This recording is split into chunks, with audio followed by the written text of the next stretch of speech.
நம்ம தமிழ்நாட்டில் நடக்கிற எல்லா கல்யாண வீட்லையுமே இந்த பாட்டு கண்டிப்பா இருக்கும் அப்படின்னு தான் சொல்லி ஆகணும். என்னதான் இந்த காலத்துல கல்யாணம் பண்ணி டிஃப்ரெண்டான பாட்டுல என்ட்ரி குடுத்தாலும் இந்த பாட்டுக்கு ஈடே இல்ல.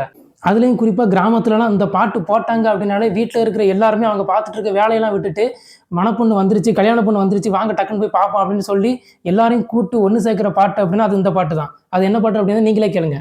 மணமகளே மருமகளே வா வா. கிட்டத்தட்ட 50 வருஷம் ஆகியும் இப்பயும் இந்த பாட்டு வந்து எல்லா கல்யாண வீட்லயும் நிலைச்சு நிக்குது. இந்த படம் 1962ல சாரதா அப்படின்ற மூவில இருந்து இந்த பாட்டு ரிலீஸ் ஆயிருக்குது. இந்த பாட்டுக்கு மியூசிக் கம்போஸ் பண்ணது யார் அப்படின்னு கேட்டீங்கன்னா கே.வி. மகாதேவன் சார் அவர்கள்.